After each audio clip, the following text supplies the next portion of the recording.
just going to come out here and do a four-sided taper.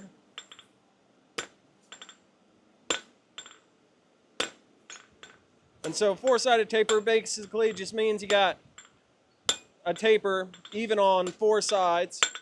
And we'll just straighten this out a little bit because it isn't even on four sides. There we go, four-sided taper to the center. Now I'm going to be moving a little slower just so you guys can see what's going on and take my time, probably do one process per heat. When you stick it back in the forge, make sure you don't burn that tip off because I'm like to already do that. All right. Now we take it over, rounding die, horn of the anvil, and I set off about 1 inch. And what I'm doing is isolating this blob on the end here.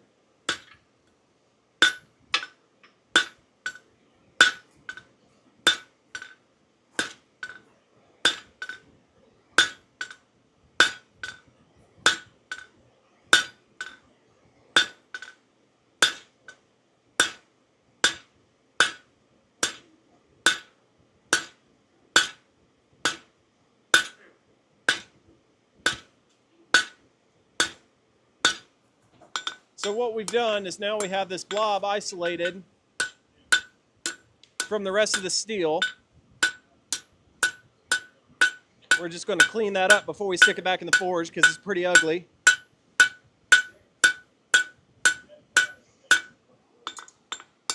All right, so now we got our four-sided taper, probably about 1 inch of material on this end here, including the taper's length. We have kind of necked it down to probably about, I don't know, 1/4 of an inch or so. Next heat, we're going to take it out and start a reverse taper where the forging starts and stops. I'm going to offset it over here on the anvil, start to neck this down so I can taper out this stem. All right, what do I mean when where the forging starts and stops? That's where the bar becomes its starting diameter and where my offset has stopped. So I'm going to take this piece, put it on the end of the anvil,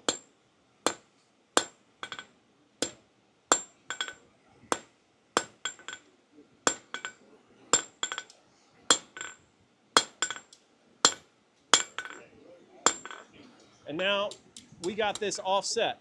So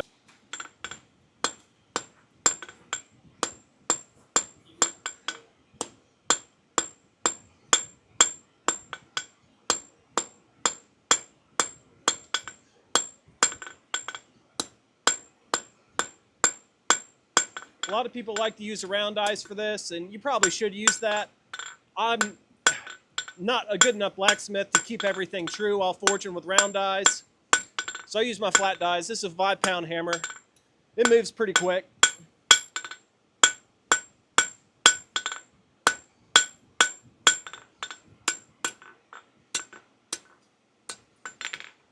And gosh, too long. It's been probably about over a decade. Well, I'm 28 now. More than a decade.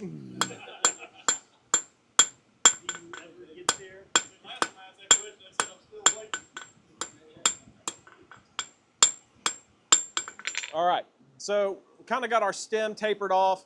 I did a small stem because I'm lazy. I don't want to draw out that much material. It's hot. So we got our blob isolated. We got our stem rocking down.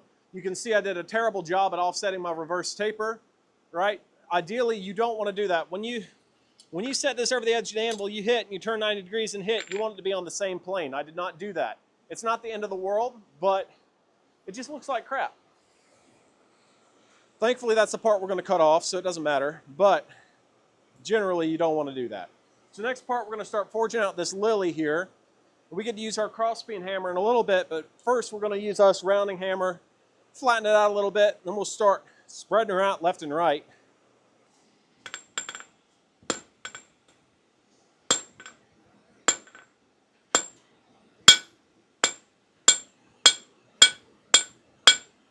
All right, so get that. It's crooked. We'll straighten it out.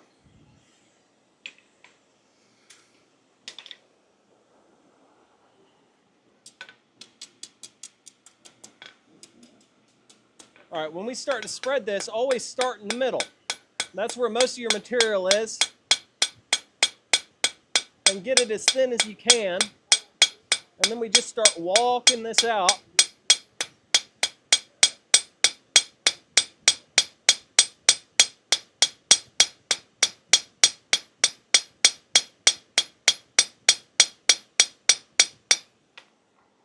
And so we're able to spread that out pretty far. I mean, we're going pretty far with this material, further than you would with a leaf.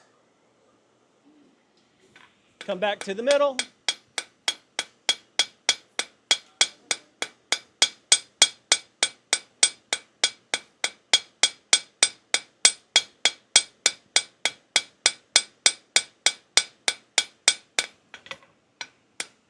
So when I said you can get cracks, we got a crack right there. I pushed it pretty far. It got pretty hot in the fire. Should be okay for this purpose. Heats up pretty fast. It's very thin.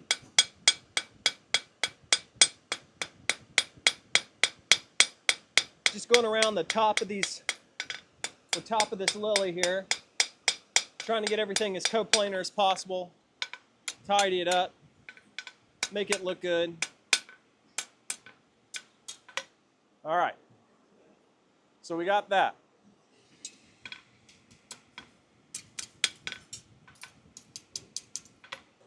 Next thing we're going to do is start to form this lily.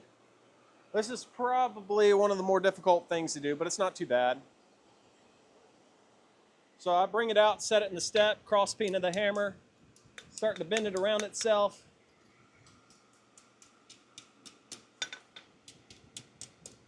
Start to close it up. Don't close it up too hard. You're not trying to hit it hard. So it's kind of folded over itself. Stick it on the horn of the anvil here, and usually, if you can line it up, as you start to hit, this lily's going to start to open up.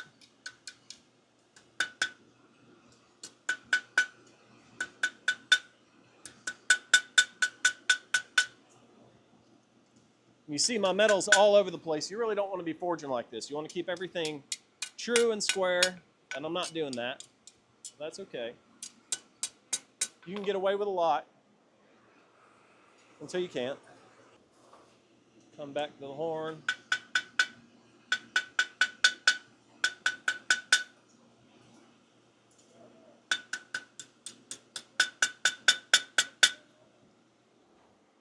So that lily's coming together here.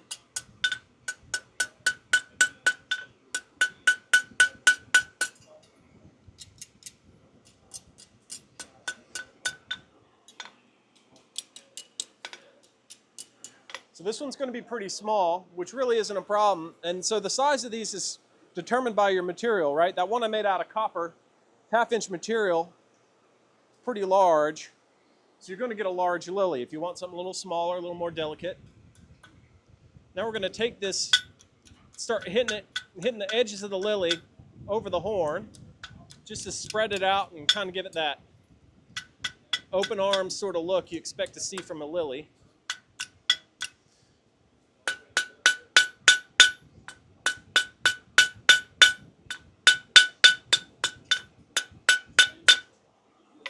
I'm going over here resolving where that crack is a little bit. You can see how that's screwing us up. Trying to tighten it up at the bottom, flare it up at the top. You can take your cross peen hammer and hit the little florets of this.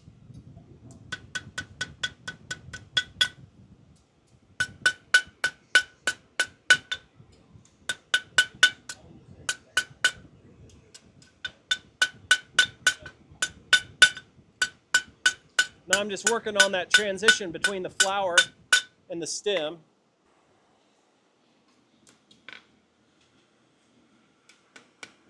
Ideally we cut the center, but this is a little bit more of a tricky one to do that with.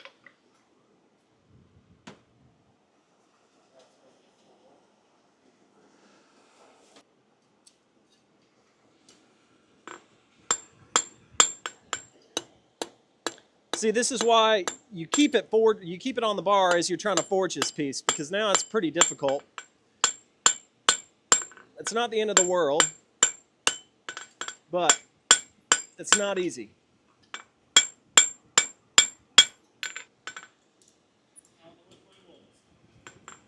Any of those little flowers that isn't the Calla Lily. But I'll use that next, and I'll show you how, hopefully how it's done correctly. And a poor craftsman myself, I'm going to blame my tools and say the anvil edge wasn't sharp enough, and I'm going to use that anvil and see if it makes it any better. It's organic. Until you're making 150 of them, and they all got to look the same. I can't say a charge more for the imperfection, don't make it special.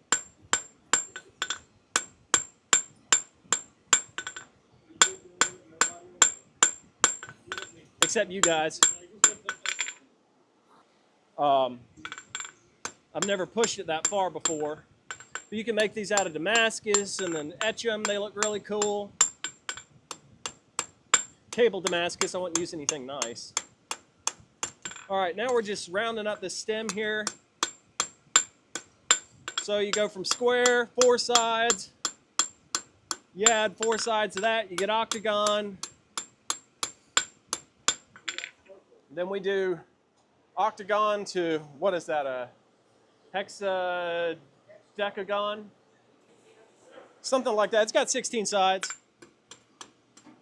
And once you got 16 sides, you could go to 32, or you could just kind of start rounding it, rolling it over. That's what I usually do. But what I do isn't best practice. Hopefully you're a better blacksmith than I am. All right. In a relatively short period of time, we have the Calla Lily. Now it's still a little warm. I don't think it's warm enough to blacken. So next, we'll go ahead and forge one of these little floret bangle bracelets. That's going to be a lot of hand tooling. And it's great practice. You get to make a bunch of tools as well, which is pretty fun.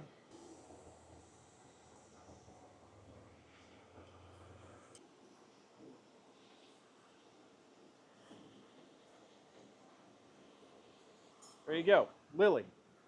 All right. You want to see something else?